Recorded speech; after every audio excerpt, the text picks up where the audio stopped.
गोपी, गोपी, गोपी।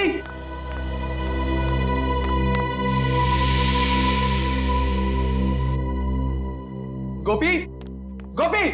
जी साहब। गोपी, आया साहब। कहाँ थे तुम? तुम्हें पता है ना कि रोज रात को खाना खाने के बाद मुझे चाय चाहिए होती। जी सर, लाया। जल्दी लेकर आ।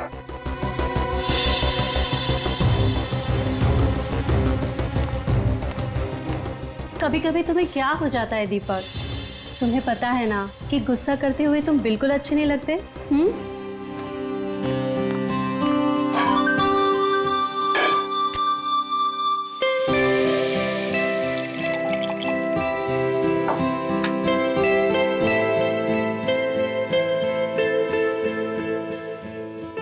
दीपक, कल सुबह इगतपुरी जाने का मेरा कोई मूड नहीं है।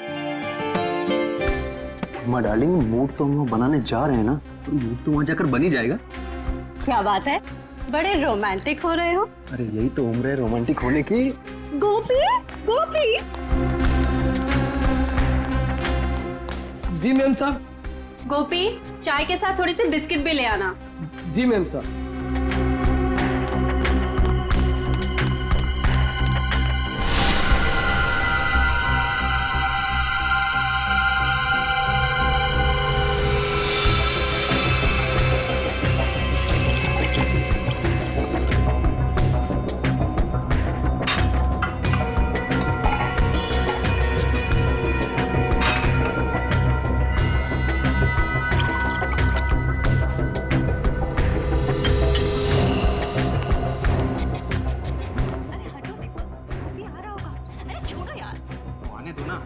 अरे शादी की है मैंने तुमसे, कोई भगा के थोड़ी लाया हूं। हटो हटो, छोड़ो।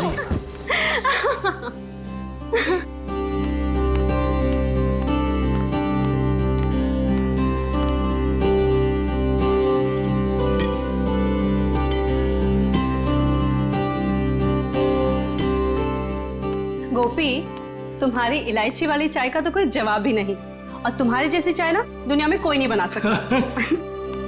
ए सुनो, अभी तुम अपने कमरे में जाओ। कल सुबह में जल्दी उठा देना, हमें 6 बजे निकलना है। जी सर। जाओ।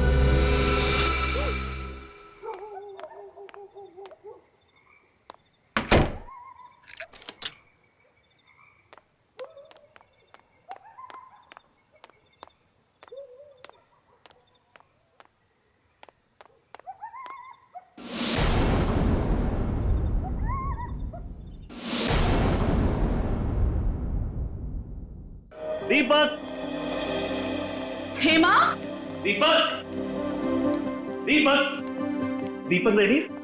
नहीं साहब, अभी तक तो वो लोग सो रहे हैं। क्या? हमें 6 बजे बुला के खुद सो रहा है? दीपक, दीपक, क्या हुआ?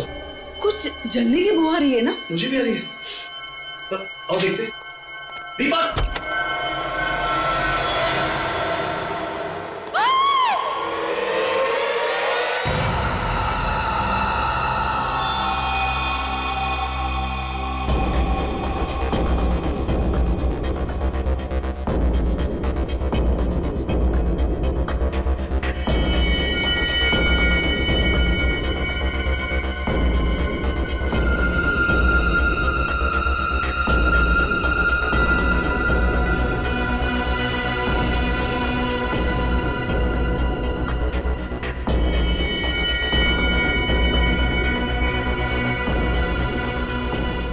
निखिल, सर। जरा उस सर्वेंट गोपी को बुलाओ। सर।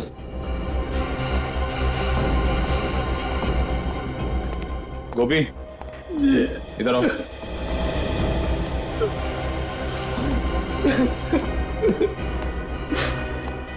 सुनो, जरा अंदर चलो। सर।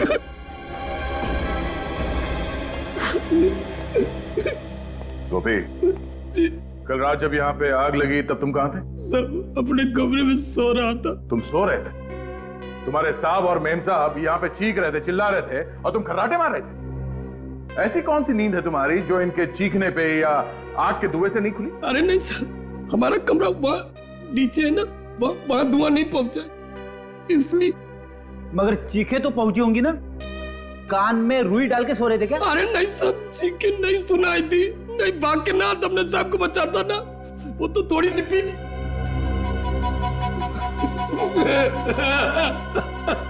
शर्म आनी चाहिए तुम्हें। अगर तुम शराब के नशे में नहीं होते तो शायद तुम्हारे साहब और मेम साहब आज जिंदा होते। अच्छा, कल रात यहाँ पे और कौन कौन था? नहीं, कोई और नहीं था, हम सिर्फ 3 लोग थे यहाँ पे। आखिरी बार कब मिले तुम अपने साहब और मेम साहब को? रात के 10:30 बजे साहब और मेम साहब को चाय पीने की आदत थी ना, सोने से पहले चाय पीते थे। मैं चाय देने आया था, तभी देखा। उस वक्त उन दोनों में क्या बातें हो रही? किसी बात से परेशान थे वो? ना बिल्कुल नहीं, वो तो आपस में मजाक कर रहे थे, जैसे शादी के नए जोड़े होते हैं वैसे ही बिल्कुल मजाक कर रहे थे। और मेम साहब ने तो मेरी तारीफ भी की थी, तुझसे चाय इलायची की चाय दुनिया में कोई नहीं बना। मुझे क्या पता था वो चाय उनकी जिंदगी की आखिरी चाय हो जाएगी।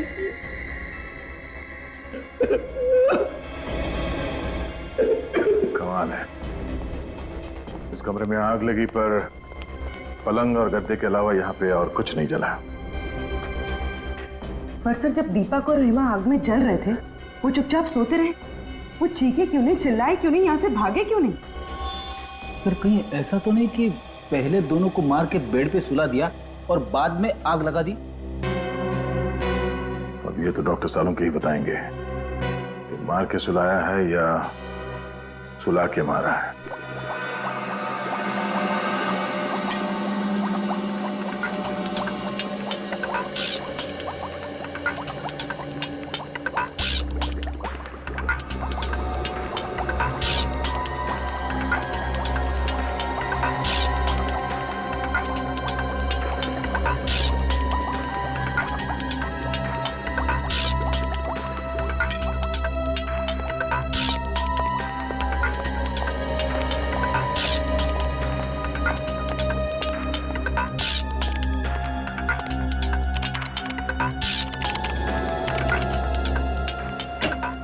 हाँ अभिजीत भाई, तुम लोगों का अंदाजा एकदम सही था। ये दीपक और हेमा वाकई इस हालत में नहीं थे कि अपने आप को आग से बचा सके। मतलब दोनों जख्मी थे? नहीं ब्रेडी, जख्मी तो कतई नहीं थे, क्योंकि ना तो इन दोनों के शरीर पर गोली का निशान था, ना किसी चाकू का निशान था, और ना ही किसी और तरीके की चोट का निशान था। तो फिर इन्होंने अपने आप को बचाने की कोशिश क्यों नहीं की? गैरी हैथर की वजह से। गैरी हैथर? ये क्या है डॉक्टर साहब? पूर्वी एक किस्म का केमिकल होता है जो अधिकतर एनेस्थीसिया या बेहोश करने की दवाइयों में मिलाया जाता है, और वही गैरी हैथर मुझे इन लोगों की चाय में मिला। ओह, तो जब आग लगी थी तो दोनों बेहोश थे? बिल्कुल, इसलिए बेचारे ना तो चिल्ला सके और ना ही भाग सके। हाँ, आओ बताता हूं।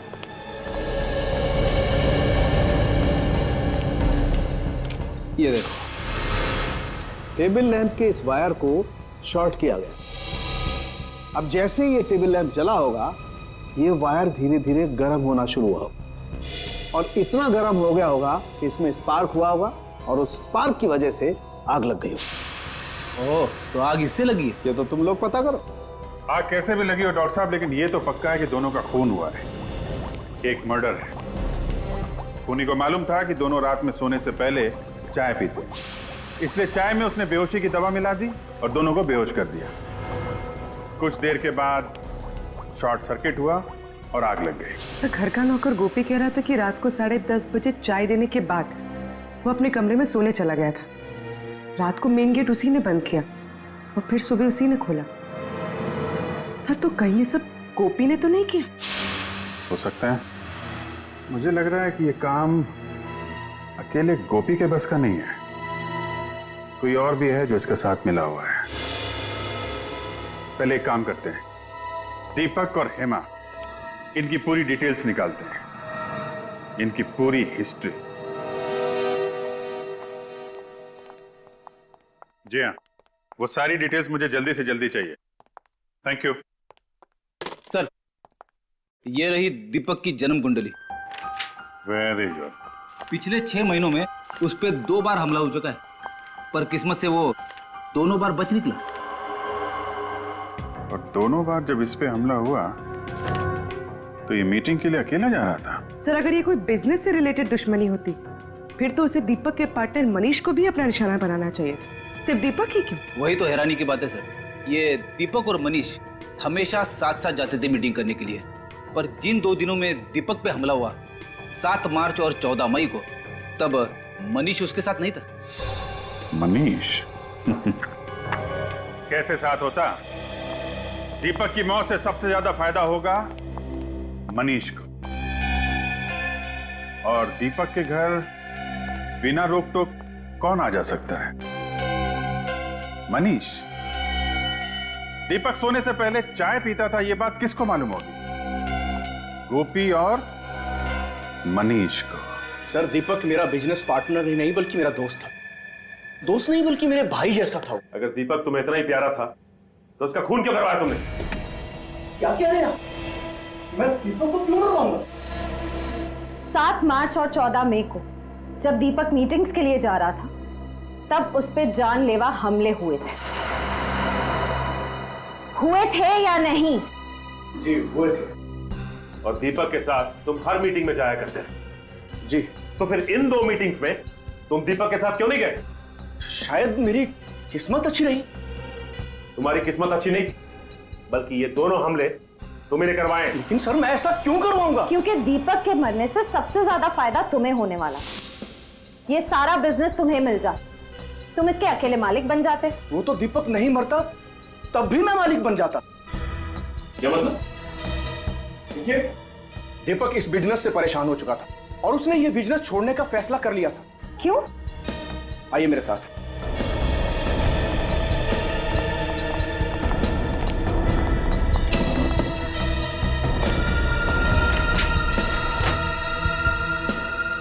दीपक बिजनेस इनकी वजह से छोड़ रहा था।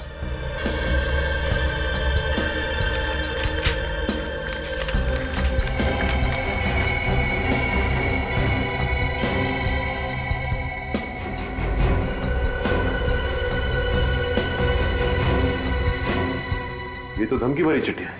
ये चिट्ठियां कौन भेजता था? पता नहीं सर, है कोई गुंडा जो हर महीने हमसे 5 लाख रुपए मांगता था और कहता था अगर पैसे नहीं दोगे तो 5 लाख टुकड़े कर दूंगा।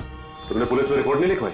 नहीं सर, दीपक इन चीजों की परवाह नहीं करता था और वो इस दादागिरी के सख्त खिलाफ था, और मुझे भी वो पैसे देने से मना करता था। ये चिट्ठियां आती कैसे थी?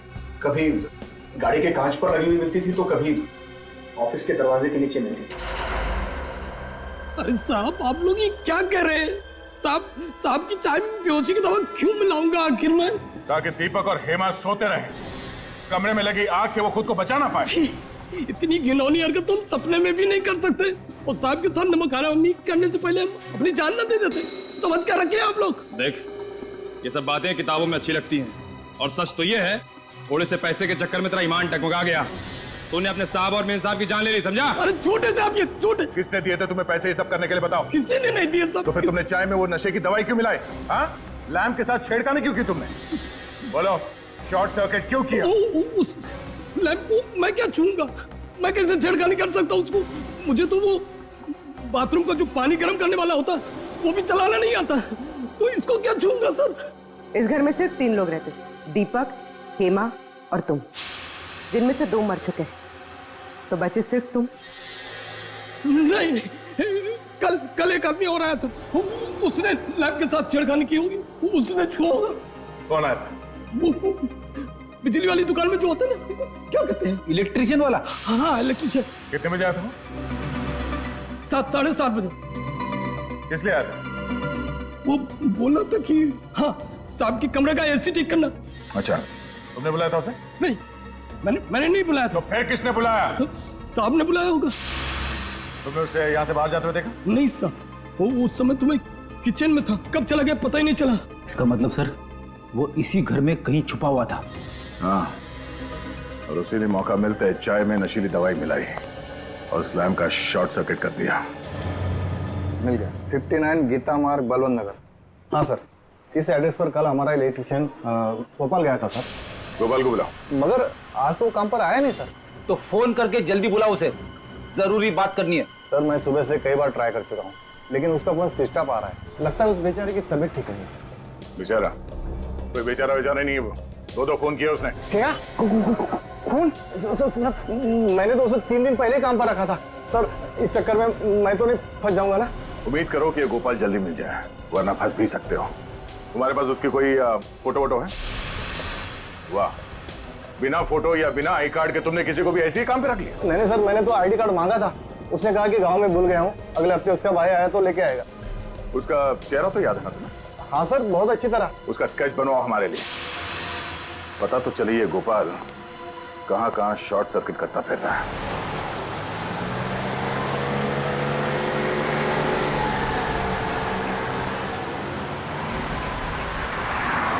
सर उस इलेक्ट्रिशियन ने बहुत लंबी चौड़ी प्लानिंग की दीपक और हेमा को मारने।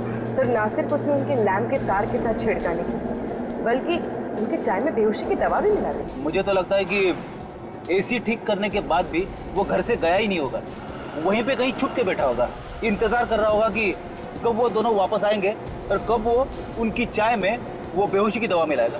पर यह बात तो सिर्फ दीपक का नौकर गोपी ही जानता था कि उन दोनों को रात में चाय पीने की आदत है।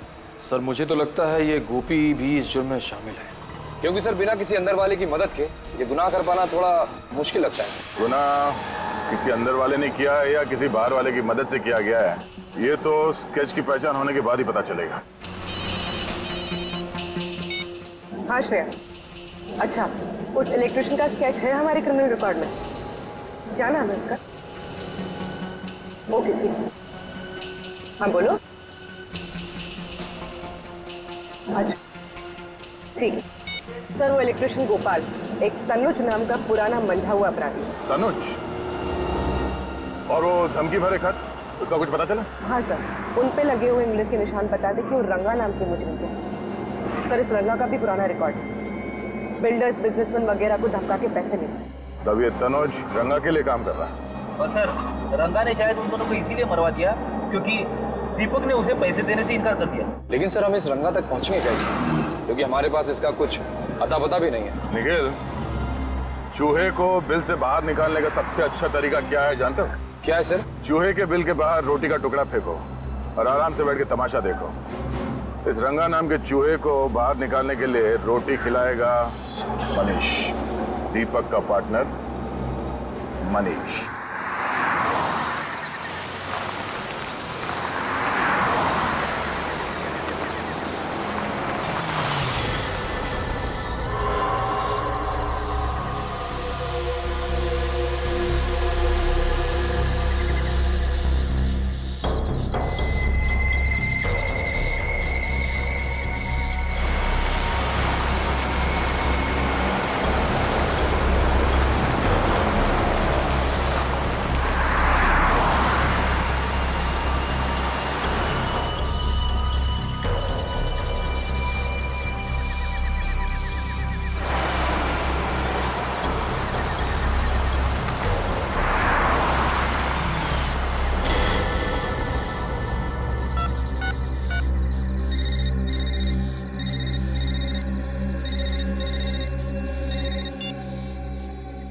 शाबाश, अच्छा हुआ जो तू खुद ब खुद आया। तेरे सिर पे रंगा का हाथ है, अब तेरा कोई बाल भी बाका नहीं कर सकता। पूरे पैसे लाया ना? हाँ पूरे हैं, चाहे तो गिन लीजिए। हमें अपने क्लाइंट पर पूरा भरोसा होता है, तू कम पैसे देने की गलती कभी नहीं करेगा। अच्छा एक काम कर, बाहर निकल, ब्रीफ केस सड़क पे छोड़ और जा। ठीक है।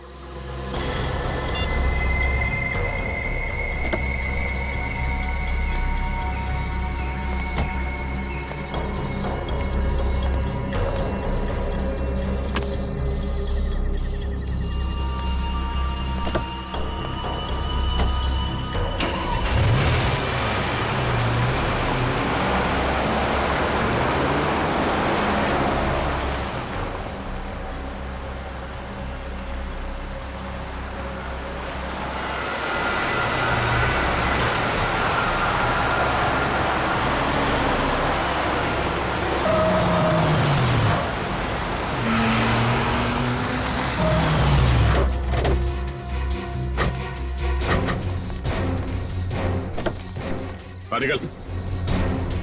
सीआईडी धोखा किया उसने मेरे साथ, छोड़ूंगा नहीं मैं उसको। सीआईडी के सामने धमकी देता है। विनीत, गाड़ी में से बैग निकालो। जाने दो मुझे, रंगा नाम है मेरा, रंगा। मेरा नाम से ही पत्ते थर थर कांपते हैं। और मेरा नाम दया है। मेरा नाम सुन के मुजरिम सूखे पत्ते बन जाते हैं। साहब मुझे माफ कर दो साहब। साहब अब शेर है, मैं चूहा हूँ साहब। मेरा आपका मुकाबला है साहब। दीपक को क्यों मारा? दीपक को मैंने नहीं मारा साहब। मैं दीपक को क्यों मारूंगा साहब? क्योंकि उसने तुम्हें पैसे देने से इनकार कर दिया था। उसके मरने के बाद भी मुझे पैसा कहाँ मिला?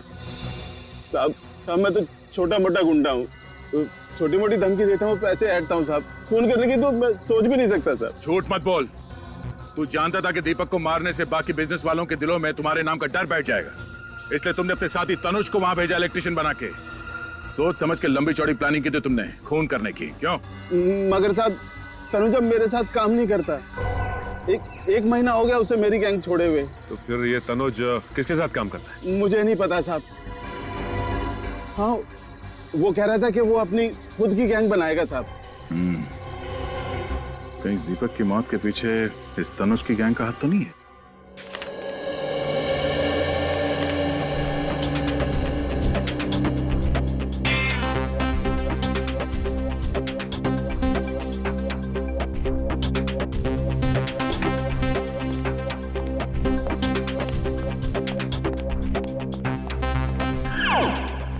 सर, आपने कभी कबड्डी खेली है? कबड्डी? कबड्डी? हाँ, कॉलेज के दिनों में तो बहुतों को चित किया हमने। पर ये सवाल पूछ क्यों रहे हो? कुछ मैच वैच होने वाला है क्या?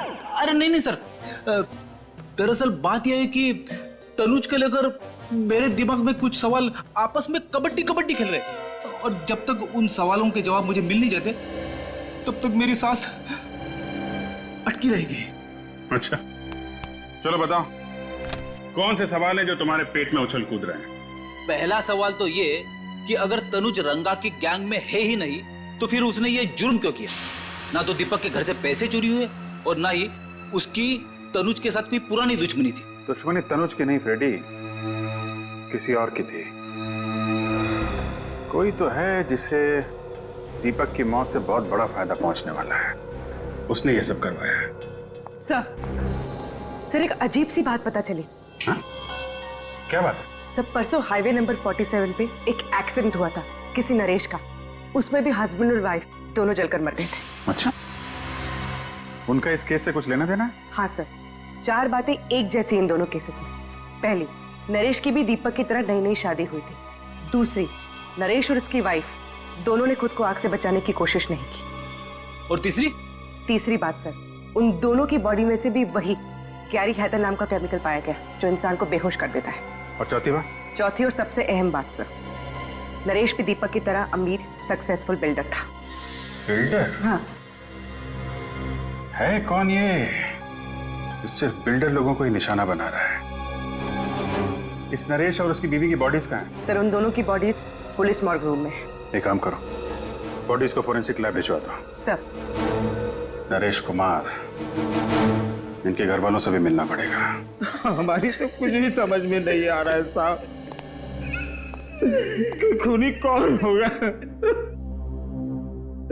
मेरे बेटे की तो किसी से दुश्मनी भी नहीं थी साहब, किसी से दुश्मनी नहीं। और आपकी बहू प्रीति की? वो बेचारी तो यहाँ ज्यादा किसी को जानती तक नहीं थी, कनाडा में ही पली बड़ी थी। तो क्या उसने शादी के बाद यहीं रहने का मन बना लिया था? नहीं, बल्कि नरेश ने अपना बिजनेस छोड़ के प्रीति के साथ कनाडा जाके सेटल होने का प्लान बनाया था। यानी नरेश भी अपना बिजनेस छोड़ना चाहता था, बिल्कुल दीपक की तरह। अच्छा, ये नरेश अपना बिजनेस क्यों छोड़ना चाह रहा था? कुछ मालूम है आप लोगों को? वो हमसे बिजनेस की बातें शेयर नहीं किया करता था। तो क्या पिछले कुछ दिनों में वो परेशान था या उसे किसी तरह की धमकियां मिल रही थी? धमकियों का तो पता नहीं, लेकिन कुलभूषण की वजह से वो बहुत परेशान था। कुलभूषण की वजह से? ये कुलभूषण कौन है? वो एजेंट जो मेरे बेटे को कनाडा जाने के लिए वीजा का इंतजाम कर रहा था साहब। लाखों रुपए ऐंठ लिए उसने, लेकिन वीजा नहीं दिला पाया। ये वीजा ना दिलवा पाने पे क्या उसने आपके पैसे लौटाए? बिल्कुल नहीं, बल्कि धमकियां और देकर गया कि अगर आप दोनों सलामती चाहते तो पैसों को भूल जाओ। तो आप लोगों को पुलिस की मदद लेनी चाहिए थी ना? लेना तो चाहता था, पर डरता था कि कहीं बहू फंस न जाए। लेकिन आपकी बहू कैसे फंस सकती? क्योंकि प्रीति ने नरेश को कुलभूषण से मिलवाया था। आपकी बहू प्रीति ने? तो क्या प्रीति कुलभूषण को पहले से जानती थी? हाँ, प्रीति कुलभूषण को बहुत अच्छे से जानती थी, बहुत पहले से। और उसने कहा था कि उसकी फैमिली का वीजा कराने में भी कुलभूषण ने उसकी मदद की थी। हम आपके बेटे और बहू की फोटो देख सकते हैं? वो दूसरे वाले घर पर है साहब। मेरे बेटे नरेश की मौत के बाद मेरा वहां पर मन नहीं लगता था साहब, इसलिए हम लोग यहाँ पर आ गए। लेकिन फिर भी साहब, मैं आज शाम तक आपको फोटो भिजवा देता हूँ। थैंक्स। लगता है हमें भी कनाडा का वीजा लेना पड़ेगा इस कुलभूषण से।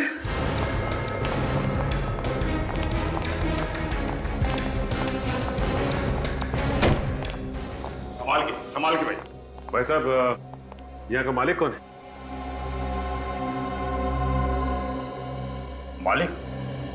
मालिक तो आपके सामने खड़ा है। तो आप हैं कुलभूषण? कुलभूषण मेरा किराएदार था जी, आज ही दुकान खाली करके चला गया। कुलभूषण चला गया? अरे चला क्या गया जी, मैंने उसे निकाल दिया। बहुत शिकायत थी उसके खिलाफ कि वो शराफत की आड़ में बहुत गैरकानूनी काम करता है। भाई साहब, ठीक तरह से निकालिए, कभी भी आ जाएगा, कहेगा मेरा फोटो खराब कर दिया। भाई साहब, ये बताइए कि आपके पास उसकी फोटो तो होगी ना? फोटो तो मेरे पास है, और मैं आपको क्यों दिखाऊं? क्यों? देखिए, हम लोग सीआईडी से, और हमें शक है कि कुलभूषण का हाथ दीपक नाम के बिल्डर के खून में भी। वो दीपक कुमार जो 2 दिन पहले अपने घर में जलकर मर गया था? जी हम उसी की बात कर रहे हैं। एक मिनट। ये वो एग्रीमेंट है जिससे दुकान को मैंने किराए पर दिया था। मैं उससे सिग्नेचर करवाने लाया था, उसका फोटो इसमें है, देखिए।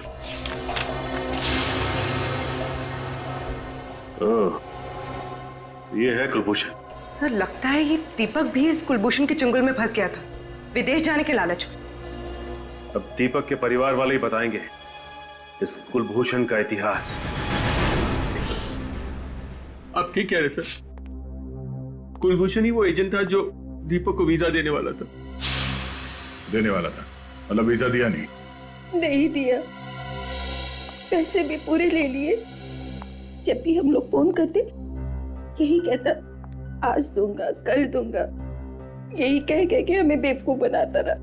दीपक ने तो बोल भी दिया था कि 1 हफ्ते में वीजा बना के दे देना, नहीं तो पैसे लौटा देना, नहीं तो हम पुलिस में कंप्लेन कर देंगे। फिर क्या हुआ? हमने अपना बेटा खो दिया। अच्छा, अब दीपक को धमकी भरी चिट्ठियां आती थी, इसके बारे में कुछ मालूम है आप लोगों को? नहीं, दीपक ने इसके बारे में कुछ नहीं बताया हमें। अच्छा, इस कुलभूषण को कैसे जानते थे आप लोग? हम नहीं जानते थे, हमारी बहू हेमा अच्छी तरह से जानती थी, उसी ने हमें मिलवाया था। पर हेमा तो बाहर पली बड़ी है, तो वो कुलभूषण को कैसे जानती थी? मुझे नहीं मालूम।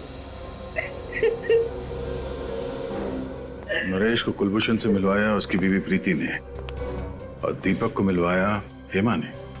और सर, हेमा और प्रीति दोनों ही कुलभूषण को अच्छी तरह से जानती थी, विदेश में पली बड़ी होने के बावजूद। लगता है प्रीति और हेमा दोनों का आपस में कोई ना कोई कनेक्शन है।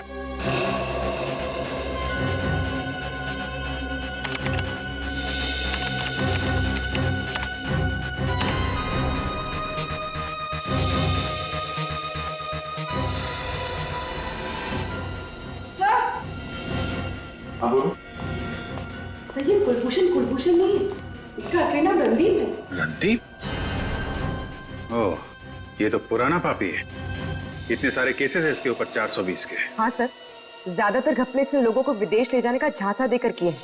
अमेरिका, इंग्लैंड, कनाडा, ऑस्ट्रेलिया का परमानेंट वीजा दिलवाने का झूठा वादा करके ये लोगों से लाखों रुपए ऐंठता था। और इसके आखिरी 2 शिकार थे दीपक और नरेश।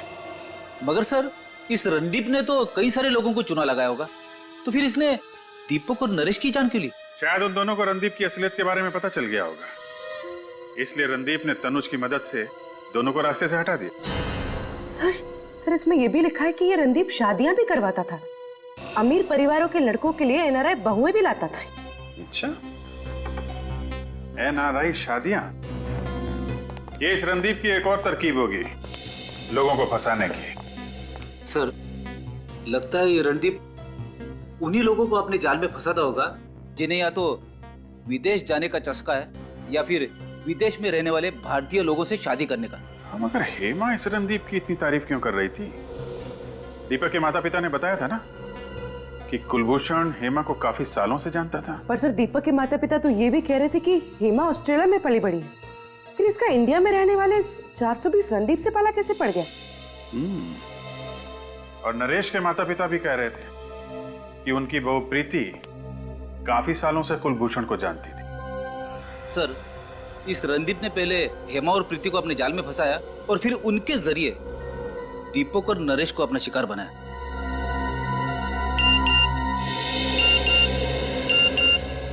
नरेश के पिता का एमएमएस, हमने उनसे प्रीति की फोटो मंगवाई थी ना, शायद वही होगा। हाँ सर, ये प्रीति है। सर ये तो हेमा है।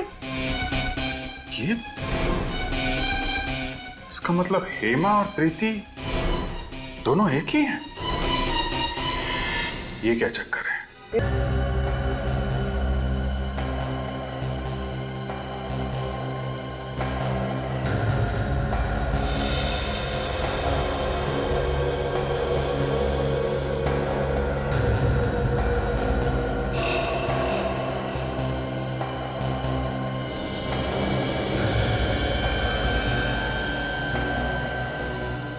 अब फोटो के अंदर घुस ही जाओगे क्या सालू के साथ? इतनी बारीकी से क्या देख रहे हो? हेमा की आंखें। नहीं तो क्या मिला कुछ आंखों में आपको? ढूंढ रहा हूं अभिजीत। मैं ये पता करने की कोशिश कर रहा हूं कि हेमा को हेड्रोक्रोमिक इरिडोसाइसिलिया नाम की बीमारी थी या नहीं। हेड्रोक्रोमिक इरिडोसाइसिलिया, ये क्या होता है डॉक्टर साहब? बच्चे, एक आंखों की ऐसी बीमारी होती है जिसका अगर वक्त पर इलाज न किया जाए तो आंखों की रोशनी जाती रहती है। अरे बाप रे, ये तो बड़ी खतरनाक बीमारी है। मतलब हेमा और प्रीति को ये बीमारी थी? अभिजीत, इन दोनों लाशों के ब्लड में तो मुझे इस बीमारी के लक्षण दिखाई दिए, लेकिन इस हेमा की आंखों में मुझे इस बीमारी का जरा भी कोई लक्षण दिखाई नहीं दिया। इसका मतलब इन दोनों लाशों में हेमा नहीं है ना। हेमा की जगह किसी और को लाकर जला दिया गया है। सर, अगर हेमा जिंदा है तो फिर वो गई कहां? और अगर ये लाश हेमा की नहीं है तो फिर है किसकी? सभी अस्पतालों से उन मरीजों की लिस्ट निकालो जिन्हें ये आंख वाली बीमारी थी, फिर देखते हैं उनमें से कौन कौन गायब है। पर आप लोगों को इस हेड्रोक्रोमिक इरिडोसाइसिलिया के मरीजों की लिस्ट चाहिए क्यों? केस सॉल्व करने के लिए। हम लोग सीआईडी से। ओह, एक मिनट। बहुत रेयर बीमारी है ये सर, बहुत कम लोगों को होती है। ये है उन मरीजों के नाम। तो कम से कम 50 नाम है। जी, काम करो, मिसिंग पर्संस ब्यूरो की लिस्ट निकालो और देखो इन मरीजों में कोई है क्या।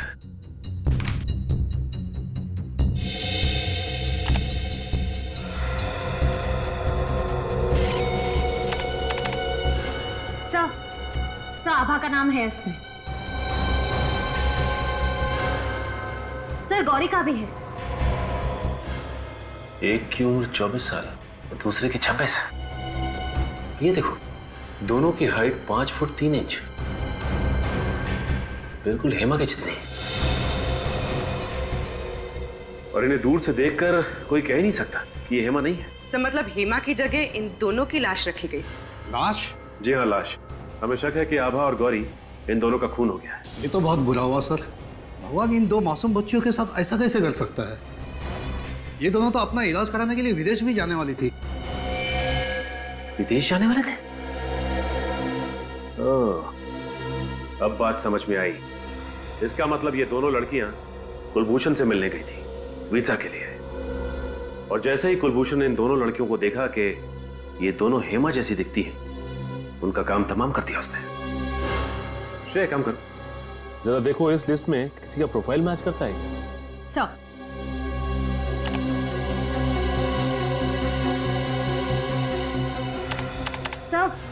सर है ये पूनम, इसकी प्रोफाइल हेमा के प्रोफाइल से मैच करती है।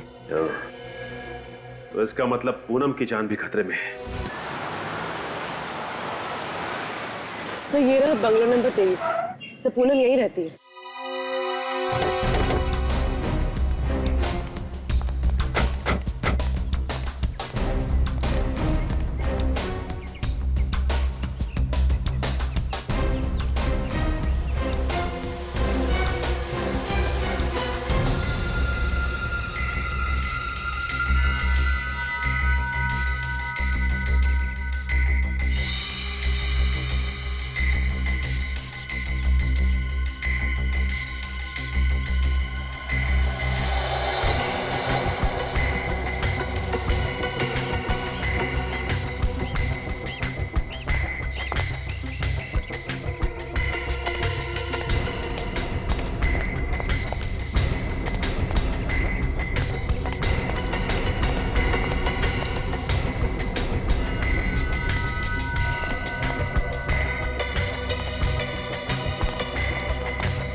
छोड़ दो मुझे नहीं जाना, प्लीज मुझे छोड़ दो, मुझे नहीं जाना कहीं। छोड़ दो। तो रणदीप और तनुज है।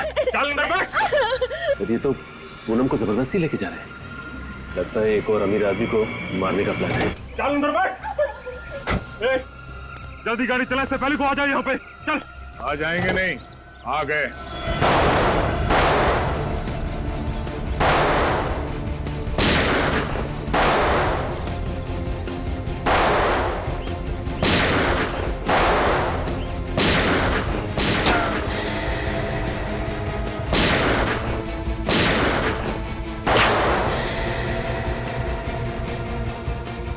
विनीत, कवर करो मुझे। Yes sir.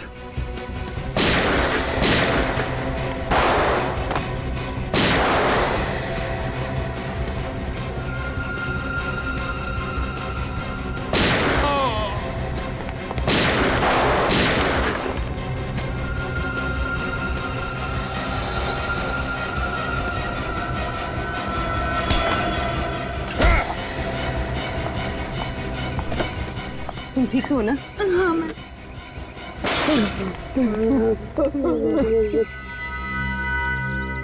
मेरी भतीजी, वो चुन चुन कर अमीर लोगों को फंसा कर शादी करते और मैं उन्हें वीजा का लालच देकर लाखों रुपए ऐंठ लेता था। और जब तुम लोगों को महसूस हुआ कि ये मुर्गी और सोने के अंडे नहीं देगी, तो तुम लोगों ने दो दो खून कर दिए, एक लड़के का और उन मासूम बेचारी लड़कियों का जिन्हें आंखों की बीमारी है। हा?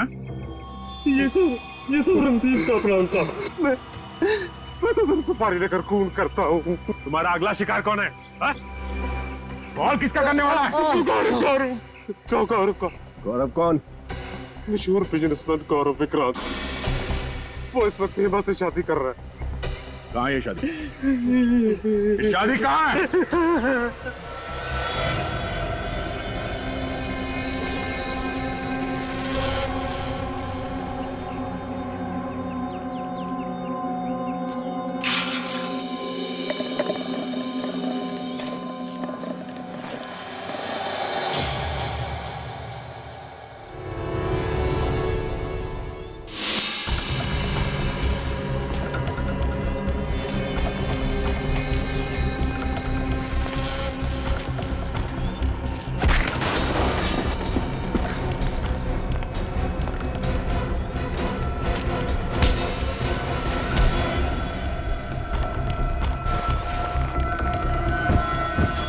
जिस पल का मुझे बहुत दिनों से इंतजार था, आज वो पल आ गया है तनिषा। तुम्हें पता है, तुमसे शादी करना मेरी जिंदगी का सबसे अहम फैसला है। गलत। गलत? सबसे सही फैसला तो ब्राजील जाने का है ना गौरव? गौरव ब्राजील जाए या ना जाए, तुम जरूर जाओगी जेल।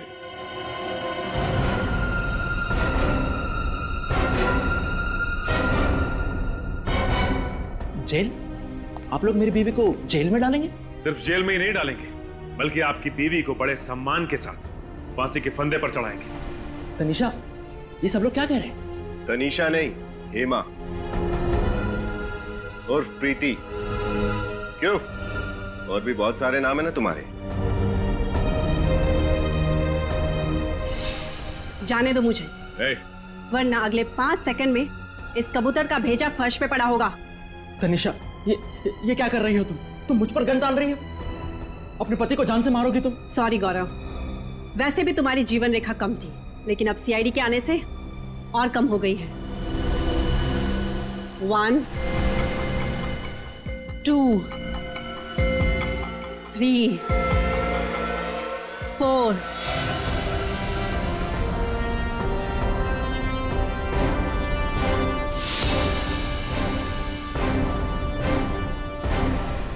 जाने दो मुझे। जाने दूं?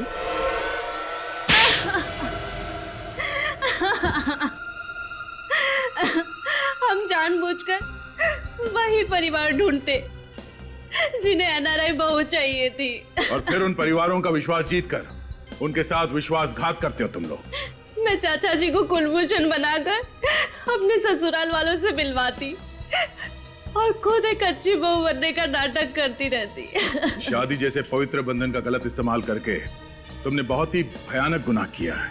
तुम्हें तो फांसी ही होगी।